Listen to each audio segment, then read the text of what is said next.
He is also married, ওরও বাচ্চা হয়েছে 3-4 মাস আগে, আর আমি সিঙ্গেল। এখন জানি না এটা নিয়ে কি জন্য পাত্র খুঁজবো এখন হবে আর কি আশা করা যায়। ইশরাক হোসেন, আমি এবার একটু সবার ব্যক্তিগত জীবন নিয়ে কথা বলতে চাই। রাজনীতিবিদদের তো অনেক সময় দিতে হয়, তো ব্যক্তি জীবনে কোনো প্রভাব পড়ে? ডেফিনেটলি তা তো পরে। আমাদের ব্যক্তি জীবনটা আমি জানি না হুমাম ভাই রুমিনা পার কীরকম, বাট আমার ব্যক্তি জীবনে তো মানে আমার যারা বন্ধু বান্ধব রয়েছে সমসাময়িক আমার যারা, তাদের থেকে আমার ব্যক্তি জীবন অনেক ডিফারেন্ট। এমনকি এখন আমার ব্যক্তি জীবনে বন্ধুর সংখ্যাও মানে বন্ধু তো বন্ধুই রয়ে গেছে, বাট রেগুলার যোগাযোগ হয় এরকম বন্ধুর সংখ্যাও হাতে গোনা 2-3 জনে নেমে এসেছে। আগে যেটা অনেক ছিল, হয়তো 10-15-20 জন নিয়ে আমরা প্রতিদিন, মানে একটা টাইম ছিল যখন রাজনীতিতে আসার আগে প্রতিদিন আড্ডা দেওয়ার একটা রেওয়াজ ছিল, যে সন্ধ্যাবেলা বা আমরা বিকালবেলা কোচিংয়ের পরে বা ইভেন আফটার এডুকেশন পরবর্তী সময়ে আমরা বসে আড্ডা দিতাম। প্রতিদিনই এটা করতে হবে এবং অনেক সময় লেট নাইট পর্যন্ত। এখন দেখা গিয়েছে অনেক বন্ধুদের সাথে 5 বছরও একটা যোগাযোগ হয় না বা হয়ে ওঠে না। এটা কি সময় ম্যানেজ করা যায় না? এটা মেইনলি মূলত টাইম এবং ফোকাস দুইটাই তো আমাদের।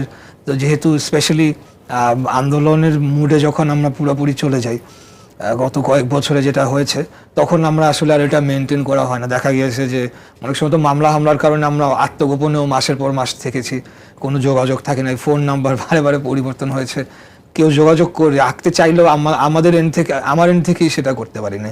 তো এটা একটা বড় প্রভাব, যে সোশ্যাল লাইফটা এখন খুব লিমিটেড হয়ে গিয়েছে। এখন বন্ধুর সংখ্যাও মানে রেগুলার যাদের সাথে যোগাযোগ হয় সেটা অনেক নিচে নেমে এসেছে এবং হাতে গোনা 2-1 জন বলা যায় যাদের সাথে যোগাযোগ হয়। ফ্যামিলিতে কতজন আছেন ইশরাক? কি আমি, আমার বড় বোন আছে আর আমার ছোট ভাই আর আমার মা।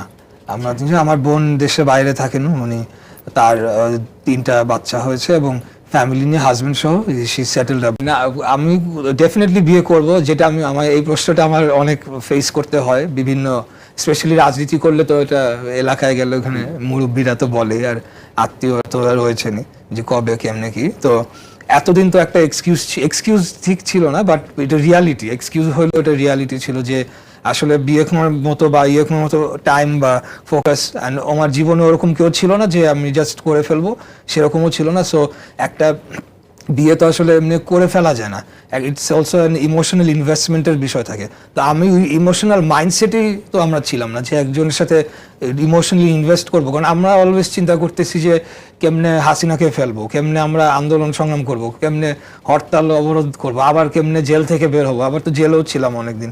তো এইসবের মধ্যে আসলে ওই জিনিসটা হয়ে ওঠেনি। তো হোপফুলি এখন হবে আর কি, আশা করা যায়।